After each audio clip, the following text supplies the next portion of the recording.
লিবিয়ায় পাচারকারী চক্রের গুলিতে ২৬ বাংলাদেশি নিহত নিশ্চিত করেছে পররাষ্ট্র মন্ত্রণালয়। করোনার সাথে বসবাসে পাল্টাতে হবে অনেক কিছুই বললেন বিশেষজ্ঞরা। গণপরিবহন নিয়ে বৈঠক আজ। ২ মাস পর খুলছে পুঁজি বাজার, বাজেটে বিনিয়োগকারীদের জন্য বড় চমক থাকবে জানালেন এসইসি চেয়ারম্যান। রাজধানীর অধিকাংশ বেসরকারি হাসপাতালের অগ্নি নিরোধক ব্যবস্থা দুর্বল, বড় দুর্ঘটনার আশঙ্কা ফায়ার সার্ভিসের।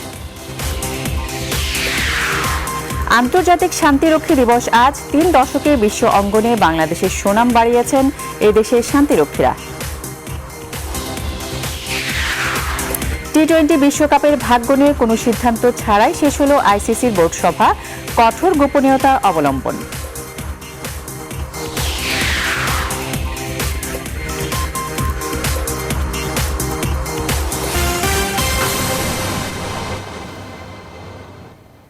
রেইনবো অলরাউন্ডার এক্সটেরিয়র পেইন্ট, বাংলাদেশের আবহাওয়া উপযোগী একমাত্র পেইন্ট। স্বাগত সকালে সংবাদে, সঙ্গে আছি আমি আসমাতুলি। দেখছিলেন শিরোনাম, এবারে বিস্তারিত। লিবিয়ার মিজদা শহরে ২৬ জন বাংলাদেশিকে গুলি করে হত্যা করা হয়েছে। খবরটির সত্যতা স্বীকার করেছে জাতিসংঘ সমর্থিত লিবিয়ার সরকার, জিএনের পররাষ্ট্র মন্ত্রণালয়। এই ঘটনায় আরও ১১ জন বাংলাদেশি মারাত্মকভাবে আহত এবং ৪ জন আফ্রিকান নাগরিক নিহত হয়েছেন বলে জানানো হয়েছে। বার্তা সংস্থা রয়টার্স বৃহস্পতিবারের নির্মম এই ঘটনার খবর দিয়েছে। জিএনএ সরকার এক বিবৃতিতে জানায়, এই সকল অভিবাসী মিজদা শহরের এক মানব পাচারকারীর নিকট জিম্মি ছিলেন। এই সময় এক ঘটনার সূত্র ধরে ওই পাচারকারী গতকাল রাতে অভিবাসীদের হাতে খুন হন।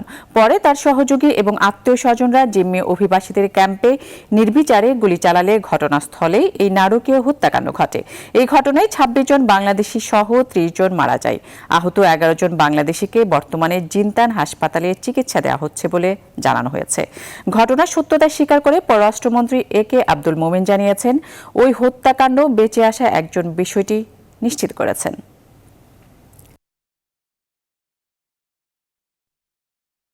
এমবাসি জানিয়েছে ২৬ জন লোককে মেরে ফেলেছে, ১১ জন আহতরা হাসপাতালে আছে। আমাদের মিশনের লোক তাদের দেখতে যাচ্ছে। তারা ১০০ কিলোমিটার ট্রিপলির থেকে দূরে ঘটনা ঘটেছে।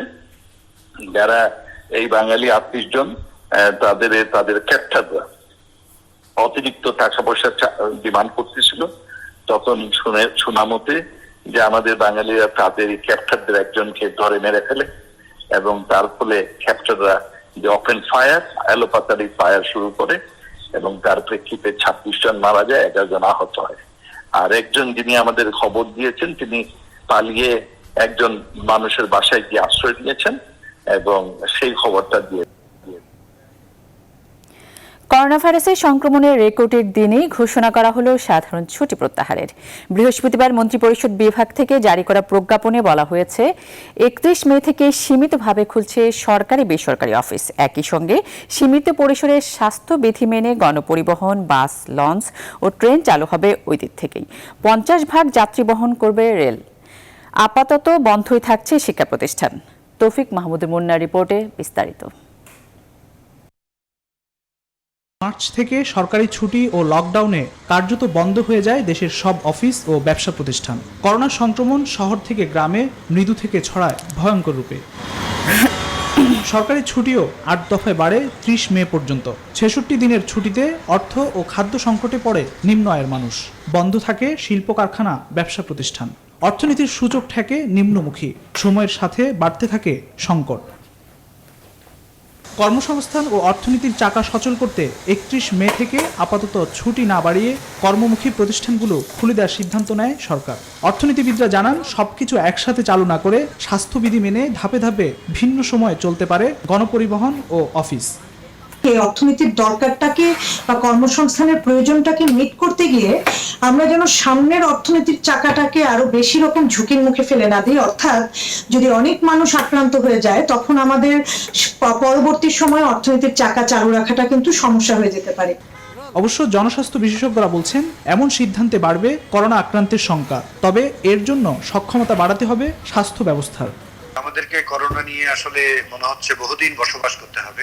একদিক আমরা স্বাভাবিক জীবনে ফিরতে চাই। পাশাপাশি আমাদের সংক্রমণ প্রতিরোধে অবশ্যই জোর দিতে হবে। যারা সিদ্ধান্ত নেন তাদের জন্য যেটা করণীয় সেটা হচ্ছে যে স্বাস্থ্য ব্যবস্থার সক্ষমতা বাড়াতে হবে। নিজেকে সুরক্ষা করার জন্য যা যা করণীয় সেগুলো আমাদের ব্যক্তিগত পর্যায়ে আরো বেশি পরিমাণে করতে হবে। একই সাথে বাধ্যতামূলক করতে হবে মাস্ক ব্যবহার ও শারীরিক দূরত্ব। এখন প্রতিরোধে আমাদের কাছে আর তেমন কোনো অস্ত্রই নেই, মাস্ক প্রধান অস্ত্র। অর্থাৎ বাসা থেকে বের হওয়া থেকে শুরু করে বাসায় পুনরায় না ফেরা পর্যন্ত মাস্ক পরতে হবে। সরকারের পক্ষ থেকে লকডাউন নেই, অনেকটা নিজের উপর নিজের লকডাউন আরোপ করে নিজেকে নিজের যাতায়াত চলাচলকে যতটুকু সম্ভব সীমিত রাখা ছাড়া আসলে আমাদের এই মুহূর্তে কোনো উপায় নেই। বিশ্বব্যাপী করোনা মহামারীর এই সংক্রমণ গত 8 মার্চ থেকে বাংলাদেশে শনাক্ত হওয়ার পর এখন অব্যাহত আছে উচ্চ হারে সংক্রমণ। জীবন ও জীবিকার সমন্বয় করতে 31 মে থেকে দেশ জুড়ে সচল হচ্ছে স্বাভাবিক জীবন। আর এই বাস্তবতায় এখন প্রধান চ্যালেঞ্জ ছুটি পরবর্তী যে ঘটনাগুলো ঘটবে তা কঠোরভাবে নিয়ন্ত্রণ করা। আর তা না পারলে সংক্রমণ আরও বাড়ার শঙ্কা প্রকাশ করলেন স্বাস্থ্য বিশেষজ্ঞরা। ফখরুল ইসলাম, নিউজ 24, ঢাকা। দেখছিলেন ফখরুল ইসলামের প্রতিবেদন। করোনা ভাইরাসের সংক্রমণের রেকর্ডের দিনেই ঘোষণা করা হলো সাধারণ ছুটি প্রত্যাহারের। বৃহস্পতিবার মন্ত্রিপরিষদ বিভাগ থেকে জারি করা প্রজ্ঞাপনে বলা হয়েছে 31 মে থেকে সীমিতভাবে খুলছে সরকারি বেসরকারি অফিস। একই সঙ্গে সীমিত পরিসরের স্বাস্থ্য বিধি মেনে গণপরিবহন, বাস, লঞ্চ ও ট্রেন চালু হবে ওই দিন থেকেই। 50 ভাগ যাত্রী বহন করবে রেল। তবে আপাতত বন্ধ থাকছে শিক্ষা প্রতিষ্ঠান। তৌফিক মাহমুদ মুন্নার রিপোর্টে বিস্তারিত।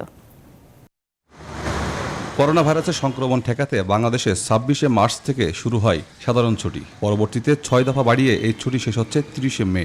এরই মধ্যে দিন দিন রেকর্ড সংখ্যকভাবে বেড়েই চলেছে করোনার আক্রান্ত রোগী এবং মৃত্যুর সংখ্যাও। এমন পরিস্থিতিতে করোনা ভাইরাসের কারণে টানা সাধারণ ছুটি শেষে 15 জুন পর্যন্ত চলাচল সীমিত করে প্রজ্ঞাপন জারি করেছে সরকার। তবে সীমিত আকারে চলাচলের অনুমতি থাকছে সড়ক, রেল ও নৌপথে। সড়কে পরিবহন চলাচল নিয়ে আগামীকাল পরিবহন মালিক ও শ্রমিক সংগঠনসমূহকে বিআরটির সাথে মিটিং করে এই সকল বিষয়ে চূড়ান্ত করতে মন্ত্রণালয় নির্দেশনার কথা জানিয়েছেন সড়ক পরিবহন মন্ত্রী ওবায়দুল কাদের।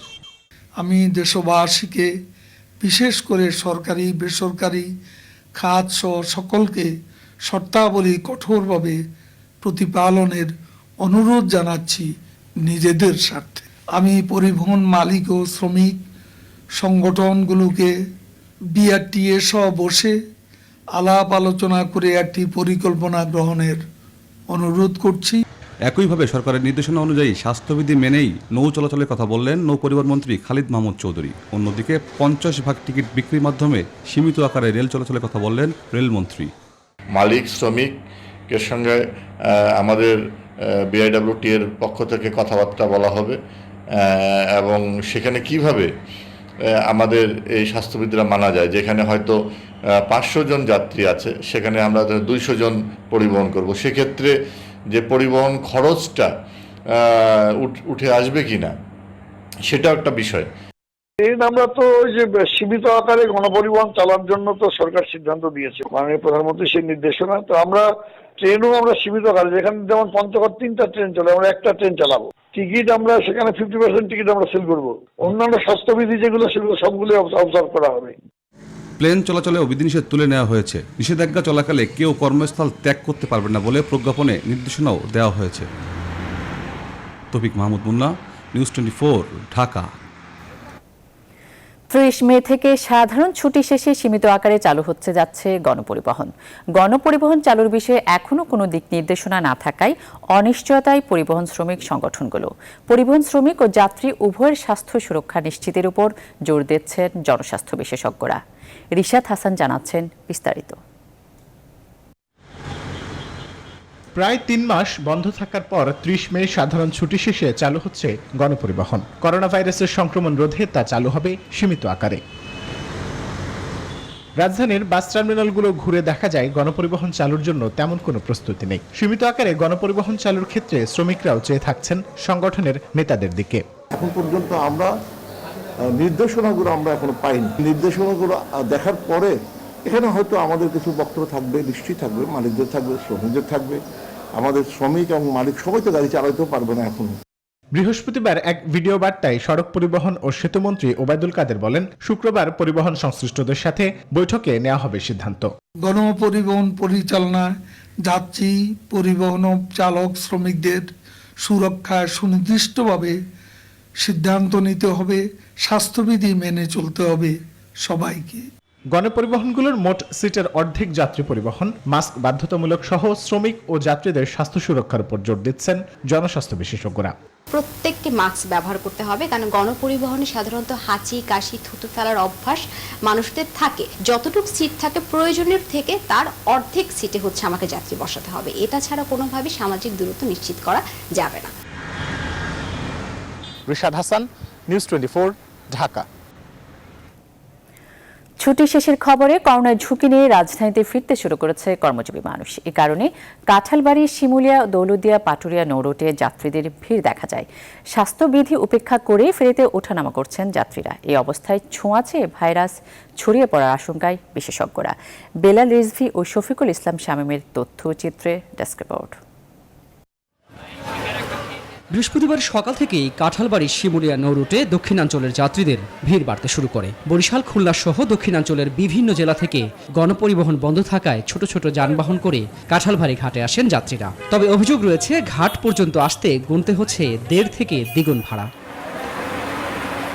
এই নৌরুটে লঞ্চ ও স্পিডবোট বন্ধ থাকায় ফেরিগুলো যানবাহন পারাপারের পাশাপাশি যাত্রী পারাপারে হিমশিম খাচ্ছে। স্বাস্থ্যবিধি উপেক্ষা করেই ফেরিতে ওঠানামা করছেন যাত্রীরা। এ অবস্থায় ছোঁয়াচে এই ভাইরাস ছড়িয়ে পড়ার আশঙ্কায় অনেকেই।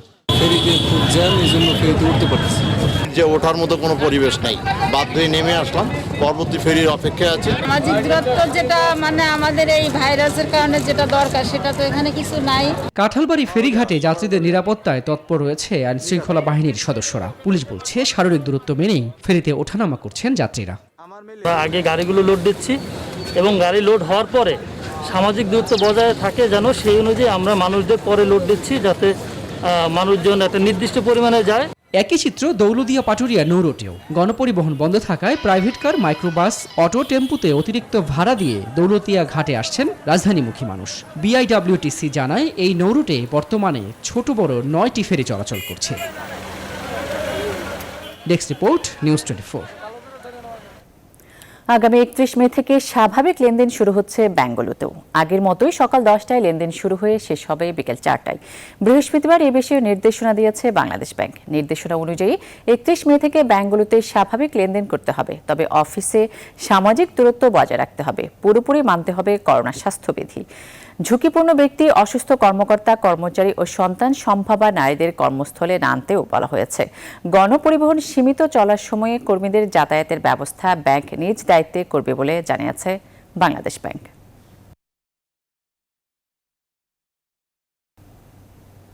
এবার বাজেট নিয়ে আমাদের নিয়মিত আয়োজন প্রাক বাজেট রিপোর্ট।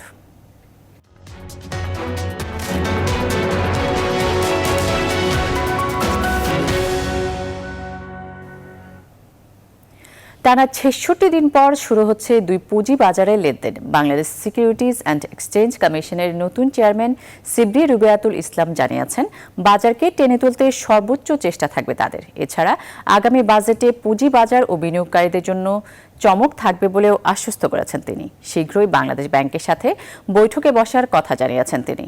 সুলতান আহমেদের রিপোর্ট। আগামী 11 জুন জাতীয় সংসদে ঘোষণা করা হবে 2020-21 অর্থবছরের বাজেট। বাজেটকে কেন্দ্র করে এরই মধ্যে 11 দফা প্রস্তাবনা দিয়েছে Dhaka stock exchange DSC. Corona দুর্যোগ থেকে দেশের শেয়ার বাজারকে টেনে তুলতে ডিএসসি চায় তালিকাভুক্ত কোম্পানিগুলোর কর হার কমানো, নতুন তালিকাভুক্তির ক্ষেত্রে 3 বছরের কর ছাড়সহ মোট 11টি সুবিধা। বিনিয়োগকারীদের স্বস্তি দিচ্ছে বিএসইসির নতুন চেয়ারম্যান হিসেবে রুবায়াতুল ইসলামের নিয়োগ। এই পদে এর আগের 9 বছরের চেয়ারম্যান খায়রুল হোসেনকে অপসারণ করতে বহুবার আন্দোলন করেছেন সাধারণ বিনিয়োগকারীরা। বিএসইসির নতুন প্রধান হিসেবে নিয়োগ পাওয়া ঢাকা বিশ্ববিদ্যালয়ের ব্যাংকিং বিভাগের এই অধ্যাপক মনে করেন, পুঁজিবাজারের সবচেয়ে বড় চ্যালেঞ্জ আস্থা ফিরিয়ে আনা। আমরা যদি ভালো কাজগুলা হাতে নিয়ে তাড়াতাড়ি করে সমন্বয় করতে পারি, আমাদের নীতিমালাগুলো যদি বাজারমুখী হয়, আমাদের যারা ইনভেস্টর, যারা আমাদের সাথে ট্রেডার, বিজনেস করে এবং যারা বিশেষভাবে আমাদের খুবই প্রয়োজনীয় ক্ষুদ্র বিনিয়োগকারী, তাদের প্রয়োজনগুলো অ্যাড্রেস করে যদি Bangladesh securities and exchange commission তার পদক্ষেপগুলো নেয়, বাজারের নিশ্চয়ই আমাদের উপর আস্থা থাকবে। নিউজ 24-কে তিনি জানান, বাজারকে গতিশীল করতে যা যা করণীয় সবই করবে কমিশন। আগামী বাজেটও পুঁজিবাজার বান্ধব হবে বলে আশ্বাস তার। অর্থমন্ত্রী, ওনার সাথে আমার কথা বলার সুযোগ হয়েছিল। আমি খেয়াল করেছি ওনারা এই বাজার বান্ধব। ওনাদের কাছে আমাদের অন্যান্য যারা এই বাজারের অঙ্গ, তারা বিভিন্ন দাবি দাওয়া করেছেন, যে দাবি দেওয়ার বেশিরভাগ সাথেই আমি একমত। সুতরাং আমি মনে করি যে কিছু একটা আমাদের বাজেটে আসতে যাচ্ছে। এদিকে বিশেষজ্ঞরা বলছেন, পুঁজিবাজারের কল্যাণে দীর্ঘমেয়াদী পদক্ষেপ প্রয়োজন। এজন্য কেন্দ্রীয় ব্যাংক ও বিএসইসির মধ্যে সমন্বয়ের কথা বলছেন তারা। পুঁজিবাজারকে সচল করতে হলে, নির্ভরযোগ্য করতে হলে এবং স্বচ্ছ করতে হলে সিকিউরিটি অ্যান্ড এক্সচেঞ্জ কমিশন এবং স্টক এক্সচেঞ্জগুলোকে একসাথে যৌথভাবে কর্পোরেট গভর্নেন্সের রেগুলেশনের প্রবলেমগুলো অ্যাড্রেস করতে হবে। আমরা আশা করব নতুন চেয়ারম্যানের নেতৃত্বে সেদিকে মনোযোগ দেওয়া হবে বেশি। এছাড়া বিনিয়োগকারীদের গুজবে কান না দিয়ে জেনে বুঝে বিনিয়োগের আহ্বান জানান দুজনে। সুলতান আহমেদ, নিউজ 24, ঢাকা। করোনা পরবর্তী সময়ে দেশে বেকারের সংখ্যা বাড়তে পারে ব্যাপক হারে, কমে আসবে রেমিটেন্সের প্রবাহ, ফলে ঘাটতি দেখা দিতে পারে রাজস্ব আয়ও। কৃষি প্রধান অঞ্চল হিসেবে তাই এবার বাজেটে কৃষি খাতে বরাদ্দ বাড়ানোর তাগিদ দিয়েছেন বরেন্দ্র অঞ্চলের বিশ্লেষকরা। রাজশাহী থেকে কাজী শাহেদের প্রতিবেদন। করোনা মহামারীর মধ্যেই এবার প্রস্তুত হচ্ছে আগামী অর্থ বছরের জাতীয় বাজেট। তবে কেমন হতে যাচ্ছে এবারের বাজেট, কিংবা কোন কোন খাতে গুরুত্ব দেওয়া হচ্ছে বেশি, এমন প্রশ্ন অনেকেরই। বিশ্লেষকরা বলছেন, আসছে অর্থ বছরের বেসরকারি খাতে বিনিয়োগ কমবে, বাড়বে দারিদ্রতাও। এজন্য পরিস্থিতি মোকাবেলায় এবার কয়েকটি খাত ধরে ধরে বরাদ্দ বাড়াতে হবে। পেনশন নিয়ে আমরা যেটা বলি সেটা ডেফিনেটলি বাড়াতে হবে, কারণ দারিদ্রতার সংখ্যা বাড়লে মানুষকে বাঁচানোর জন্য সেই জায়গায় আরো বেশি সরকারকে অর্থ ব্যয় করতে হবে। বৈজ্ঞানিক যে যন্ত্রপাতি এবং বৈজ্ঞানিক পদ্ধতির প্রবর্তনটি একটি বড় সংকট, সেই দিকে সরকারের নজর দিয়ে বেশি বরাদ্দ করা উচিত। করোনা মোকাবেলা করতে গিয়ে স্বাস্থ্য খাতের ভঙ্গুর অবস্থা উন্মোচিত হয়েছে, তাই এ খাতে মোট জিডিপির 4% বরাদ্দ দেওয়ার দাবি তুলেছেন অনেকে। পাশাপাশি সেবামূলক এ খাতের সুরক্ষায় দুর্নীতির লাগাম টেনে ধরতে সরকারকে কঠোর হওয়ার পরামর্শ দিয়েছেন তারা। এই সময়ে স্বাস্থ্য খাতকে অনেক বেশি অগ্রাধিকার দিতে হবে এবং মোট জিডিপির 4% স্বাস্থ্য খাতে নিয়ে আসতে হবে। তা না হলে সামনের দিনে আমাদের স্বাস্থ্য খাতের ভঙ্গুর যে দশা, এটি ওভারকাম করা সম্ভব না। আমাদের অর্থনীতির যে চাহিদা, ব্যয়ের যে চাহিদা, সেটিকে অনুমান করে যে বাজেট নির্মাণ করা হয়, সেই ক্ষেত্রে স্বাস্থ্য খাতে তো একটি বিশেষ বরাদ্দ দিতে হবে। রাজশাহী অঞ্চল কৃষি নির্ভর, চরম সংকটেও কৃষি অর্থনীতির মেরুদণ্ড ধরে রেখেছে। তাই এবারও কৃষিতে অধিক বরাদ্দ ও ভর্তুকি বাড়ানোর পাশাপাশি ক্ষুদ্র উদ্যোক্তাদের রক্ষায় বরাদ্দ দেওয়ার দাবি আছে। এখন পর্যন্ত কোনো ধরনের কোনো দিক নির্দেশনা আমরা এখনো পাই নাই। তো সেক্ষেত্রে যে বাজেটটা এবার আমাদের জন্য, ব্যবসায়িকদের জন্য খুব বড় চ্যালেঞ্জ। ক্ষুদ্র ব্যবসায়ী যারা, তাদের কোনোভাবে আর্থিক সহযোগিতার কোনো অঙ্গীকার সরকার করেনি। অতএব আমি মনে করি সারা বাংলাদেশের ক্ষুদ্র ব্যবসায়ীদের জন্য আর্থিক বাজেট বরাদ্দ দিয়ে তাদেরকে সুযোগ করে দেওয়া। আগামী 11 জুন জাতীয় সংসদে বাজেট উত্থাপন করবেন অর্থমন্ত্রী। কাজী শাহেদ, নিউজ 24, রাজশাহী। রাজধানীর অধিকাংশ বেসরকারি হাসপাতালগুলোর অগ্নি নিরোধক ব্যবস্থা দুর্বল। অনেক হাসপাতালে অগ্নি নির্বাপন যন্ত্রপাতির সক্ষমতা হারিয়েছে বহু আগেই। বুধবার রাজধানীর ইউনাইটেড হাসপাতালের অগ্নিকাণ্ডের তদন্তে উঠে এসেছে, কার্যকর না থাকায় প্রয়োজনীয় মুহূর্তে কাজে আসেনি তাদের অগ্নি নির্বাপক যন্ত্রগুলো। এমন দুর্ঘটনা থেকে শিক্ষা নিয়ে প্রাইভেট হাসপাতালগুলোকে কার্যকর ব্যবস্থা নেওয়ার দাবি জানিয়েছেন জনস্বাস্থ্য বিশেষজ্ঞরা। বিস্তারিত মাহমুদুল হাসানের রিপোর্টে। গত বুধবার রাতে ইউনাইটেড হাসপাতালের করোনা ইউনিটের চিত্র। যে অগ্নিকাণ্ডে মারা যান সুস্থ হয়ে ফিরতে আসা করোনা ভাইরাসে আক্রান্ত 5 রোগী। ঘটনার পরের দিনই তদন্তে আসে ফায়ার সার্ভিস ও সিআইডির বিশেষ টিম। তদন্তে বেরিয়ে আসে হাসপাতালটির অগ্নি নির্বাপন ব্যবস্থা ছিল দুর্বল। তারা বলছেন, করোনা ইউনিটটি ছিল মারাত্মক দাহ্য পদার্থে ভরপুর।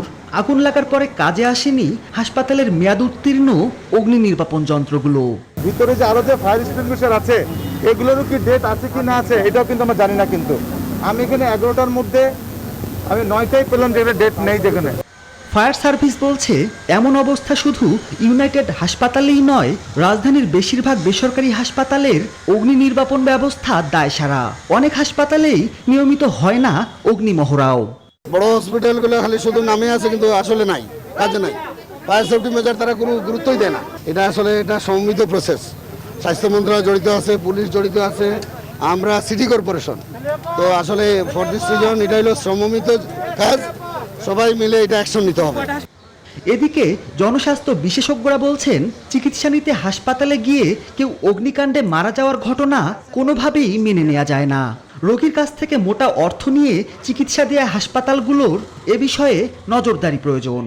দগ্ধ হয়ে অথবা অন্য কোনো টেকনিক্যাল অথবা অন্য কোনো কারণে মৃত্যুবরণ করে, তাহলে সেটা অত্যন্ত বেদনার ব্যাপার। ইউনাইটেড হাসপাতালেও যে ঘটনাটি ঘটেছে 5 জনের মৃত্যু, এটি অত্যন্ত দুঃখজনক এবং আমরা প্রত্যাশা করব এরকম বিষয় যেন আর কোথাও ভবিষ্যতে কখনো না ঘটে, সেই ব্যাপারে পরিপূর্ণ সতর্ক থাকা। আরো বড় কোনো দুর্ঘটনার আগেই অগ্নি নির্বাপন ব্যবস্থা উন্নত করবে হাসপাতাল কর্তৃপক্ষ, এমন দাবি চিকিৎসা নিতে আসা রোগীদের। মাহমুদুল হাসান, নিউজ 24, ঢাকা। এবারে করোনা পরিস্থিতি। দেশে একদিনে রেকর্ড 2029 জনের করোনা শনাক্ত হয়েছে। এ নিয়ে মোট আক্রান্তের সংখ্যা 40,000 ছাড়িয়েছে। গত 24 ঘন্টায় নতুন করে আরও 15 জনের প্রাণহানি হয়। মোট মৃতের সংখ্যা দাঁড়ালো 559 জনে। মোট আজ বৃহস্পতিবার দুপুরে স্বাস্থ্য অধিদপ্তরের নিয়মিত ব্রিফিংয়ে এসব তথ্য জানানো হয়। তার আরও জানায়, গত 24 ঘন্টায় 9,310টি নমুনা পরীক্ষা হয়েছে। এছাড়া নতুন 500 জন সহ মোট সুস্থ হওয়া করোনা রোগীর সংখ্যা 8,425। তাতে শনাক্ত হয়েছে 2,029টি। এ পর্যন্ত শনাক্ত 40,321 জন। গত 24 ঘন্টায় সুস্থ হয়েছে 500 জন। এ পর্যন্ত সুস্থ 8,425 জন। গত 24 ঘন্টায় মৃত্যুবরণ করেছে 15 জন। এ পর্যন্ত 559 জন মৃত্যুবরণ করলেন। এবারে করোনার বৈশ্বিক পরিস্থিতি। বিশ্বজুড়ে করোনায় আবারও 24 ঘন্টায় প্রাণ গেছে আরও প্রায় 5,000 মানুষের। আর একদিনে সংক্রমিত হয়েছে রেকর্ড সংখ্যক 1,16,000 মানুষ। এসব ঘটনায় বিশ্বে কোভিড-19 মোট মৃত্যুর সংখ্যা দাঁড়াচ্ছে 3,62,000-এ, আর আক্রান্তের সংখ্যা ছাড়িয়েছে 59 লাখ। তবে যুক্তরাষ্ট্রে ফের বেড়েছে মৃত্যু। একদিনে মারা গেছে 1200-র বেশি মানুষ। 24 ঘন্টায় আক্রান্তের সংখ্যা 22,000। এ নিয়ে দেশটিতে মোট মৃতের সংখ্যা দাঁড়িয়েছে 1,03,000-এর বেশি। ব্রাজিলের করোনা পরিস্থিতি আরও ভয়াবহ। দেশটিতে একদিনে মৃত্যু হয়েছে প্রায় 1300 মানুষের। সংক্রমিত হয়েছে 24,000-এর বেশি মানুষ। এ নিয়ে দক্ষিণ আমেরিকার এই দেশটিতে মোট মৃতের সংখ্যা 27,000-এ গড়াচ্ছে। রাশিয়ার অবস্থাও বেহাল। দেশটিতে আবারও 24 ঘন্টায় প্রায় 8,500 মানুষ কোভিড-19-এ আক্রান্ত হয়েছে। আর গেল 24 ঘন্টায় দেশটিতে মৃত্যু হয়েছে 174 জনের। যুক্তরাজ্যের করোনা পরিস্থিতিও নাকাল। একদিনে আবারও দেশটিতে 377 জনের প্রাণহানি হয়েছে। তবে ইউরোপের দেশ স্পেনে করোনা পরিস্থিতি কিছুটা উন্নীত হয়েছে। এছাড়া দ্বিতীয় দফায় লকডাউন শিথিল করেছে ফ্রান্স। তবে বলিভিয়া এই ক্ষেত্রে বেশ সতর্ক। দেশটির কোনো কোনো শহরে বাড়ি বাড়ি গিয়ে সিটি কর্তৃপক্ষ সতর্কবার্তা দিচ্ছে সহায়তাও। এদিকে এশিয়ার ভারতের মরণঘাতী এই ভাইরাসটি যেন ক্রমে জেঁকে বসছে। প্রতিদিনই দেশটিতে বাড়ছে সংক্রমণ আর মৃত্যু। তবে এত মানুষের মৃত্যু আর আক্রান্তের সাথে বিশ্বব্যাপী সুস্থ হয়েছেন 25,77,000 মানুষ।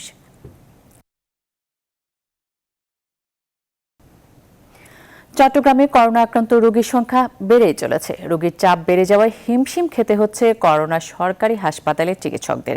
এই অবস্থায় করোনা রোগীদের চিকিৎসায় যুক্ত হচ্ছে বঙ্গবন্ধু মেমোরিয়াল ও ইম্পেরিয়াল হাসপাতাল। আরও 10টি বেসরকারি হাসপাতালকে করোনা চিকিৎসায় যুক্ত করার চিন্তাভাবনা চলছে বলে জানালেন সিভিল সার্জন নয়ন বড়ুয়া জয়ের তথ্যচিত্রে ডেস্ক রিপোর্ট। চট্টগ্রামে প্রতিদিনই বাড়ছে করোনা আক্রান্ত রোগীর সংখ্যা। এখন পর্যন্ত করোনায় আক্রান্ত হয়েছে 2,000-এরও বেশি মানুষ। বর্তমানে করোনা চিকিৎসায় সরকারি 3 হাসপাতালেই দেখা দিয়েছে শয্যা সংকট। এ অবস্থায় করোনা রোগীদের চিকিৎসায় যুক্ত হচ্ছে আন্তর্জাতিক মানের বঙ্গবন্ধু মেমোরিয়াল ও ইম্পেরিয়াল হাসপাতাল। তবে হাসপাতাল কর্তৃপক্ষ বলছে, চিকিৎসক সংকট সহ বিভিন্ন সমস্যা থাকলেও সরকারের সব ধরনের সহযোগিতা পেলে করোনা চিকিৎসা দিতে প্রস্তুত তারা। আমাদের 10 জন 12 জন করে ডক্টর লাগবে। তাহলে 15 দিনে আমাদের যদি আমরা 15টা করে ডক্টর রাখি, তাহলে আমাদের 45 জন ডক্টর লাগবে। এত ডক্টর তো আমাদের ওই সাবজেক্টের মানুষের সাথে দিতে পারবো না। তো আমাদের সমন্বয় কমিটি বসবে। নাগরিক সমাজের প্রতিনিধিরা বলছেন, করোনা রোগীদের চিকিৎসা সেবা নিশ্চিতে বেসরকারি হাসপাতালের কোনো বিকল্প নেই। কমিউনিটি ট্রান্সমিশন এভারেজ হয়ে গেছে। সরকারি হাসপাতালের পাশাপাশি সমস্ত বেসরকারি হাসপাতালে করোনা আক্রান্ত রোগীদের ভর্তি করানোর জন্য সরকারি সিদ্ধান্ত এবং সিদ্ধান্ত বাস্তবায়নের জন্য প্রয়োজনীয় পদক্ষেপ গ্রহণের জন্য আমরা নাগরিকদের পক্ষ থেকে আহ্বান জানাচ্ছি। আরও 10টি বেসরকারি হাসপাতালকে করোনা চিকিৎসায় যুক্ত করার চিন্তাভাবনা চলছে বলেও জানালেন সিভিল সার্জন। আমরা প্রিপারেশন নিচ্ছি সামনে যে আরও প্রয়োজন হলে আমরা হাসপাতাল বাড়বো, অন্তত 2000 রোগী যাতে আমাদের এই মুহূর্তে আমাদের 2000 রোগীর জন্য আমাদের বেড আমরা সংরক্ষণ করব। কয়েকদিনের মধ্যে চট্টগ্রামের বিভিন্ন স্থানে করোনার নমুনা সংগ্রহের বুথ চালু করা হবে বলেও জানান সংশ্লিষ্টরা। প্রতিনিয়তই আমরা নতুন নতুন সিনারিও আসতেছে, নতুন নতুন ব্যবস্থার দিকে আমরা যাচ্ছি। আমাদের এখানে 8টা বুথ স্যাম্পল কালেকশন বুথ তৈরি করা হবে, এটাও কিন্তু মিটিংয়ের আগেই কিন্তু এই ব্যবস্থাগুলো নেওয়া ছিল। বন্দরনগরীতে বুধবার পর্যন্ত করোনায় আক্রান্ত হয়ে মৃত্যু হয়েছে 56 জনের। Desk report, news 24। আজ আন্তর্জাতিক জাতিসংঘ শান্তিরক্ষী দিবস। এই দিনে জাতিসংঘের শান্তিরক্ষা কার্যক্রমে অংশগ্রহণকারী দেশগুলোর শান্তিরক্ষীদের অসামান্য অবদানকে শ্রদ্ধার সঙ্গে স্মরণ করা হয়। বিশ্বের বিভিন্ন দেশে বাংলাদেশের শান্তিরক্ষীদের অবদান গৌরবোজ্জ্বল। গত 3 দশকে বিশ্ব অঙ্গনে বাংলাদেশের সুনাম বাড়িয়েছেন এ দেশের শান্তিরক্ষীরা। শাহ আলী জয় রিপোর্ট। বিশ্বের বিভিন্ন অঞ্চলে জাতিগত সংঘাত আর যুদ্ধে যখন ছড়ছে মানুষের প্রাণ, তখন নীল হেলমেটে দেশে দেশে শান্তির বার্তা নিয়ে উদয়াস্ত কাজ করে চলেছেন বাংলাদেশের শান্তিরক্ষীরা। আফ্রিকার কঙ্গো থেকে এশিয়ার আফগানিস্তান, শান্তিরক্ষায় এখন পর্যন্ত যুদ্ধবিধ্বস্ত এমন 40 দেশের 54 মিশনে কাজ করেছেন 1.5 লাখেরও বেশি শান্তিরক্ষী। বিশ্ব শান্তিরক্ষায় তাই বাংলাদেশের পরিচিতি অন্যতম শীর্ষস্থানীয় দেশ হিসেবে। জাতিসংঘের অধীনে 88 সালে ইরাক ইরান যুদ্ধে প্রথম শান্তিরক্ষী প্রেরণ করে বাংলাদেশ। তবে শান্তিরক্ষায় বাংলাদেশ কাজ করে চলেছে আরও আগে থেকে। বিদেশে বাংলাদেশের সৈন্যদের প্রথম প্রেরণ করেন বঙ্গবন্ধু শেখ মুজিবুর রহমান। জাতির পিতা 1973 সালে আরব ইসরায়েল যুদ্ধে একটা মেডিকেল টিম পাঠিয়েছিলেন এবং তাদের ওখানে শান্তি প্রতিষ্ঠার জন্য তারা কাজ করেছে। শান্তি রক্ষার ক্ষেত্রে যদি পাথফাইন্ডার বলতে হয় তাহলে অবশ্যই আমাদের স্বীকার করতে হবে তিনি ছিলেন জাতির জনক বঙ্গবন্ধু শেখ মুজিবুর রহমান। বর্তমানে বিশ্বের 11টি দেশে শান্তিরক্ষা মিশনে কাজ করছেন সেনা, নৌ, বিমান এবং পুলিশ বাহিনীর 6543 শান্তিরক্ষী। বাড়ছে নারী শান্তিরক্ষীদের অংশগ্রহণ। আপনি যদি ধরেন আফ্রিকার দেশগুলোর কথা, কিংবা জর্জিয়া সে বরফাবৃত দেশের কথা, কিংবা সাহারা মরুভূমির কথা, কোন একটাই কিন্তু আমাদের দেশের সাথে সামঞ্জস্যপূর্ণ নয়। এটা হলো একটা প্রতিকূল আবহাওয়া, প্রতিকূল পরিবেশের মধ্যে কাজ করা। জাতিসংঘ মিশনে কিন্তু কোনো নির্দিষ্ট ড্রেস পরে কোনো শত্রু আপনার সামনে আসবে না। কোনো প্রতিকূলতা বা কোনো কিছুকে আগে থেকে অনুমান করাটা কঠিন। সাধারণ একজন মানুষ খেতে কাজ করছে, হয়তো হঠাৎ করে সে ঝোপ থেকে একটা অস্ত্র নিয়ে গুলি করে দেবে। শান্তির অন্বেষণে 3 দশকে বাংলাদেশের 151 শান্তিরক্ষী প্রাণ দিয়েছেন। বিশ্ব শান্তিরক্ষায় বাংলাদেশের এই আত্মত্যাগ এক গর্বের এবং অহংকারের উপাখ্যান।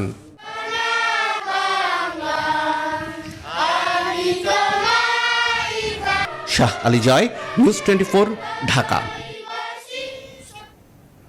বেড়িবাঁধের অপরিকল্পিত স্লুইস গেটের কারণে খুলনার উপকূলীয় এলাকার জোয়ারের পানি স্থলভাগে পতিত জমি বা বিলে ঢুকতে পারে না। এতে সারা বছর পলি অবক্ষেপিত হয়ে নদী ভরাট হয়ে যাচ্ছে। এ কারণে দুর্যোগের সময় বেড়িবাঁধ ভাঙছে। বিশ্লেষকরা বলছেন, উপকূলীয় অঞ্চলে জোয়ার ভাটার প্রবাহ নিশ্চিতে বেড়িবাঁধে বহির্মুখী স্লুইস গেট নির্মাণ করতে হবে। শামসুজ্জামান শাহিনের তথ্যচিত্রে ডেস্ক রিপোর্ট। উপকূলীয় অঞ্চলে টেকসই বেড়িবাঁধ না থাকায় ঘূর্ণিঝড় ছাড়াও অমাবস্যা পূর্ণিমায় জোয়ারের লবণ পানি ঢুকে পড়ে লোকালয়ে। গত 20 মে ঘূর্ণিঝড় আমফানের আঘাতে বেড়িবাঁধ ভেঙে এখানকার বিস্তীর্ণ জনপদ লবণ পানিতে প্লাবিত হয়েছে। বিশ্লেষকরা বলছেন, 60 দশকে নির্মিত বেড়িবাঁধে অপরিকল্পিত স্লুইস গেটের কারণে জোয়ারের পানিতে থাকা পলি স্থলভাগে পতিত জমি বা বিলে ঢুকতে পারে না। ফলে ফেব্রুয়ারি থেকে এপ্রিল পর্যন্ত ওই পলি নদীগর্ভে জমে নদী ভরাট হয়। আবার দুর্যোগের সময় জোয়ারের পানি বাঁধ উপচে লোকালয়ে প্রবেশ করে। বিলেই পানি যাওয়ার সুযোগ দিতে হবে। আবার বিল থেকে যখন পানি আসবে তখন সিলটেশনটা বিলে পড়ে যাবে, আর ওই পানিটা যখন জোরে আসবে তখন নদীতে আর কখন সিলটেড হবে। উপকূলের স্থলভাগের পতিত জমি ও বিলে জোয়ার ভাটার প্রবাহ নিশ্চিত করতে বেড়িবাঁধে বহির্মুখী স্লুইস গেট নির্মাণ করা জরুরি বলে মনে করেন সংশ্লিষ্টরা। খালের চওড়া 300 ফিট, আমরা সে খালের মুখটাকে নদীর সাথে সংযোগ যে খাল তার মুখটাকে ছোট করে সুইচ গেট করেছি আমরা হয়তো 150 ফিটের মধ্যে, বাকি 150 ফিটের খালটা আমরা বন্ধ করে দিছি কিনা না কায়দা। এটা হওয়া উচিত ছিল আরো অন্তত 100 ফিট বা 150 ফিট অতিরিক্ত করে সুইচ গেটটা করা। উপকূলে প্রায় 8000 স্লুইস গেট সংস্কার ও অবকাঠামো উন্নয়ন করা হবে জানালেন এই কর্মকর্তা। নদীর যে বুকগুলা বেডগুলা সেগুলো আমরা অ্যাড্রেস করেছি এবং ইনফ্রাস্ট্রাকচার খালের উইথ আছে 50 মিটার, নদীর উইথ সেখানে আছে হলো 5 মিটার, এই টোটাল আমাদের রিহ্যাবিলিটেশন। উপকূলীয় এলাকায় দুর্যোগ মোকাবেলায় সরকার যথাযথ পদক্ষেপ নেবে এমন প্রত্যাশা সবার। Desk report, news 24। ঘূর্ণিঝড় আম্পানের তাণ্ডবে যশোর আঞ্চলিক কৃষি গবেষণা কেন্দ্রে ব্যাপক ক্ষয়ক্ষতি হয়েছে। ভেঙে গেছে আমের গাছ, নষ্ট হয়েছে তিলের ক্ষেত সহ সকল ফসল। এসব ফসলের ক্ষতির কারণে গবেষণার প্রভাব পড়বে বলে জানিয়েছেন সংশ্লিষ্টরা। রিপন হোসেনের তথ্যচিত্রে ডেস্ক রিপোর্ট। ঘূর্ণিঝড় আম্ফানের আঘাতে যশোরে ব্যাপক ক্ষতি হয়েছে। ঘূর্ণিঝড়ে বিধ্বস্ত হয়েছে 1,67,000-এরও বেশি কাঁচা ঘরবাড়ি, কয়েক হাজার হেক্টর জমির ধান, পাট সহ বিভিন্ন ফসল। যশোর আঞ্চলিক কৃষি গবেষণা কেন্দ্রে গবেষণার জন্য লাগানো গাছ ও ফসলেরও ক্ষতি হয়েছে। কন্টিনিউয়াস 2 রাত এবং একদিন বৃষ্টি হওয়াতে এই তিলগুলি নষ্ট হয়ে গেছে। এগুলি আমাদের অনেক ব্যাপক ক্ষতি হয়েছে। এগুলি এবার তিলের বীজ পাওয়াই দুষ্কর হয়ে যাবে এখান থেকে। আমরা এই গবেষণায় এই তিল চাষ করে মনে করেন উন্নত হয়েছি, কিন্তু এই ঝড়ের জন্য আমরা এই তিলের ভীষণ ঘাটতির ভিতরে আমরা পড়ে গেছি। যে ফসল লাগাইছে ফসলও একদম আগাগুলা মাথা সব শুয়ে গেছে। এসব ফসলের ক্ষতির কারণে গবেষণার উপর প্রভাব পড়বে বলে জানান গবেষকরা। আগামী বছর লাগানোর মতন কোনো গবেষণার বীজ আর পাবো না, অর্থাৎ এই গবেষণাটাই মনে হচ্ছে যেন এবছর শেষ হয়ে। এই গবেষণার বীজ যদি কোথাও থেকে থাকে সেখান থেকে যদি আনতে পারি তাহলে আমাদের এই গবেষণার চালানো, না হলে আবার নতুন করে গবেষণা শুরু করা লাগবে। ক্ষতিগ্রস্ত এই গবেষণা কেন্দ্রের গবেষণা সচল রাখতে প্রশাসন দ্রুত কার্যকর পদক্ষেপ নেবে এমন দাবি সংশ্লিষ্টদের। Desk report, news 24। এবার ফার্স্ট সিকিউরিটি ইসলামী ব্যাংক অর্থ বাণিজ্যের সংবাদ।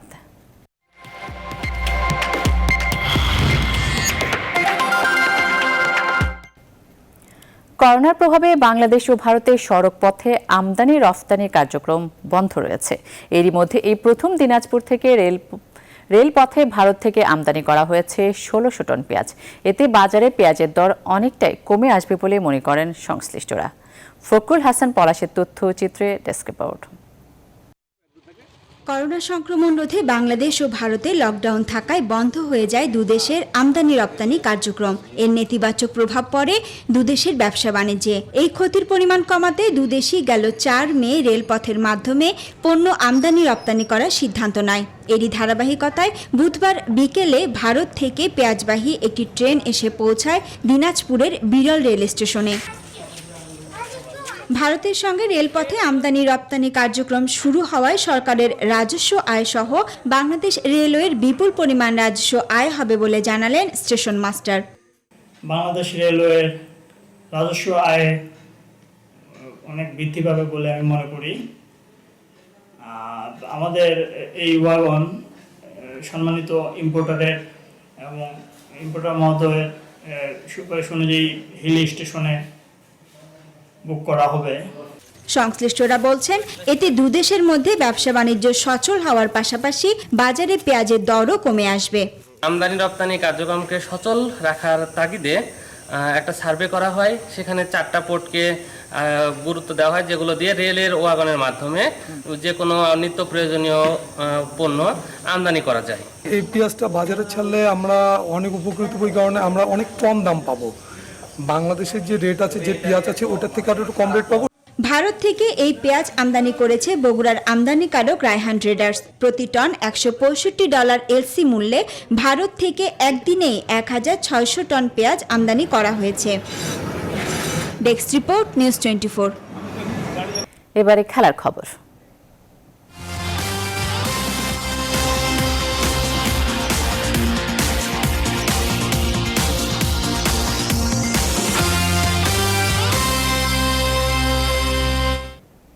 আসন্ন টি-20 বিশ্বকাপের ভাগ্য নিয়ে কোনো সিদ্ধান্ত ছাড়াই শেষ হলো আইসিসির বোর্ড সভা। বিভিন্ন দেশের ক্রিকেট বোর্ডের উপস্থিতিতে টেলিকনফারেন্সে অনুষ্ঠিত হয় এই বৈঠক। তবে কোনো সিদ্ধান্তে না আসতে পারায় 10 জুন পর্যন্ত মুলতবি করা হয়েছে সভা। আইসিসি চেয়ারম্যান শশাঙ্ক মনোহরের উপস্থিতিতে বিভিন্ন ইস্যু নিয়ে কথা বলে সদস্য দেশগুলো। তবে গোপনীয়তা অবলম্বন করে আলোচ্য সূচি নিয়ে কোনো কিছুই গণমাধ্যমে প্রকাশ করেনি আইসিসি। একই সাথে করোনা ভাইরাসকালীন অবস্থায় ক্রিকেটের স্বার্থে সকল অংশীদারকে সাথে নিয়ে সম্ভাব্য সকল উপায় খতিয়ে দেখতে আইসিসি ম্যানেজমেন্টকে অনুরোধ জানানো হয় টেলিকনফারেন্সে। প্রায় 3 মাসের উপর বন্ধ থাকার পর আগামী 17 জুন থেকে পুনরায় শুরু হতে যাচ্ছে ইংলিশ প্রিমিয়ার লিগ। প্রথম দিন মাঠে গড়াবে 2টি ম্যাচ। প্রথমটিতে অ্যাস্টন ভিলার মুখোমুখি হবে শেফিল্ড ইউনাইটেড, আর দ্বিতীয়টিতে মাঠে নামবে ম্যানচেস্টার সিটি ও আর্সেনাল। করোনা ভাইরাস মহামারীতে 13 মার্চ থেকে বন্ধ রাখা হয় ইউরোপের সবচেয়ে বড় এই ঘরোয়া ফুটবল আসর। এ পর্যন্ত ফুটবলার ও অফিসিয়াল মিলিয়ে প্রিমিয়ার লিগে করোনা আক্রান্ত হয়েছেন 12 জন। টেস্ট করা হয়েছে প্রায় 3000। তবে গত বুধবার থেকেই পুরো দমে অনুশীলন শুরু করেছে ইংলিশ ক্লাবগুলো। স্বাস্থ্য সুরক্ষায় সপ্তাহে 2 বার করে প্রত্যেককেই করানো হচ্ছে করোনা টেস্ট। লিগে এখন পর্যন্ত বাকি আছে 92টি ম্যাচ। 29 ম্যাচে 82 পয়েন্ট নিয়ে সবার শীর্ষে লিভারপুল। 1 ম্যাচ কম খেলে ম্যানচেস্টার সিটি 57 পয়েন্ট নিয়ে আছে দ্বিতীয় অবস্থানে।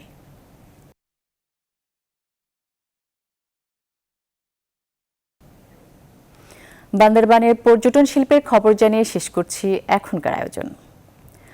করোনার প্রভাবে বান্দরবানের পর্যটন শিল্পে ধস নেমেছে। সংক্রমণ রোধে গত 18 মার্চ থেকে সব পর্যটন শিল্পে নিষেধাজ্ঞা আরোপ করে প্রশাসন। এই কারণে ভরা মৌসুমে পর্যটক শূন্য বান্দরবান, যার নেতিবাচক প্রভাব পড়েছে স্থানীয় ব্যবসা বাণিজ্যে। সংশ্লিষ্টরা বলছেন, করোনার থাবায় শুধু বান্দরবানে পর্যটন খাতে ক্ষতি হয়েছে শত কোটি টাকা। কবির হোসেন সিদ্দিকীর তথ্য চিত্রে ডেস্ক রিপোর্ট। প্রাকৃতিক সৌন্দর্যের অপূর্ব লীলাভূমি বান্দরবান। এখানে পাহাড়ের সৌন্দর্য উপভোগ করতে যে কোনো উৎসবে ছুটে আসেন পর্যটকরা। প্রতি বছর এই সময়ে পর্যটকের উপচে পড়া ভিড় থাকলেও এবার চিত্রটা ভিন্ন। করোনার কারণে ভরা মৌসুমেও পর্যটক শূন্য বান্দরবান। প্রশাসনিক নিষেধাজ্ঞার কারণে পর্যটক নেই মেঘলা, নীলাচল, নীলগিরি, শৈলপ্রপাত, চিম্বুক, স্বর্ণমন্দির সহ জেলার অর্ধশতাধিক পর্যটন কেন্দ্রে, যার বিরূপ প্রভাব পড়েছে স্থানীয় ব্যবসা বাণিজ্য ও পর্যটকবাহী যানবাহনে। লোকসানের মুখে পড়েছেন এই শিল্পের সঙ্গে জড়িতরা। টুরিস্ট আসার সময় আমাদের বন্ধ হয়ে গেছে, এখন আমরা কি করব, কর্মস্থলে কোথায় যাব, আসলে আমরা কিছু বুঝতে পারতেছি না। এখন তো আসলে পর্যটক মৌসুম, কিন্তু হঠাৎ করোনা ভাইরাসের কারণে এখন পর্যটক শূন্য হয়ে গেছে বান্দরবান। পর্যটন শিল্পকে ঘিরে এখানে গড়ে উঠেছে শতাধিক হোটেল মোটেল। প্রায় 3 মাস ধরে এসব হোটেল মোটেল বন্ধ থাকায় বিপাকে পড়েছেন হোটেল ব্যবসায়ীরা। স্টাফ যারা আছে সবাইকে তো বেতন দিতে হবে, আমরা যারা আছি তারা অনেকেই ক্ষতিগ্রস্ত। আমাদের এই সমস্ত হোটেল মোটেল ডিস্ট্রিবিউটে 1000-এর অধিক কর্মচারী রয়েছে। আজকে সবাই মানবতার জীবনযাপন করছে। আমরা কেউ জানি না কখন পরিস্থিতি স্বাভাবিক হবে। জেলা প্রশাসক বলছেন, তালিকা করে পর্যটন সংশ্লিষ্টদের সহায়তা করা হচ্ছে। পর্যটনের যে ব্যাকওয়ার্ড এবং ফরওয়ার্ড লিঙ্কেজ যে খাতগুলো আছে সেগুলোর সাথে জড়িত ব্যক্তিবর্গ যাদের জীবিকা ক্ষতিগ্রস্ত হয়েছে তাদেরকে আমরা ত্রাণ কার্যক্রমের আওতায় এনে এখন সহায়তা দিচ্ছি। করোনা সংক্রমণ রোধে গত 18 মার্চ থেকে বান্দরবানের সব পর্যটন কেন্দ্র অনির্দিষ্টকালের জন্য বন্ধ ঘোষণা করে জেলা প্রশাসন। Text report, news 24। সংবাদ শেষ করার আগে শিরোনামগুলো আরও একবার।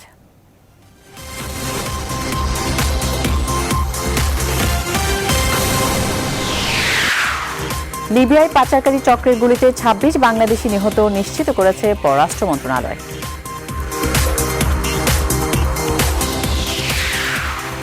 করোনার সাথে বসবাসে পাল্টাতে হবে অনেক কিছুই বলছেন বিশেষজ্ঞরা। গণপরিবহন নিয়ে বৈঠক আজ।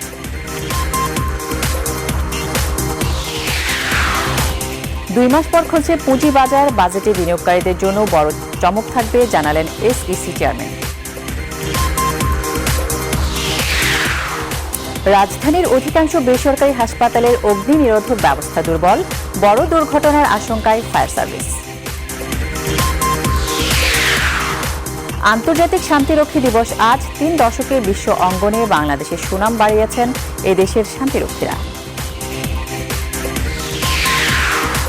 টি-20 বিশ্বকাপের ভাগ্য নিয়ে কোনো সিদ্ধান্ত ছাড়াই শেষ হল আইসিসি বোর্ড সভা, কঠোর গোপনীয়তা অবলম্বন। এখন এ পর্যন্তই, সাথে থাকায় ধন্যবাদ।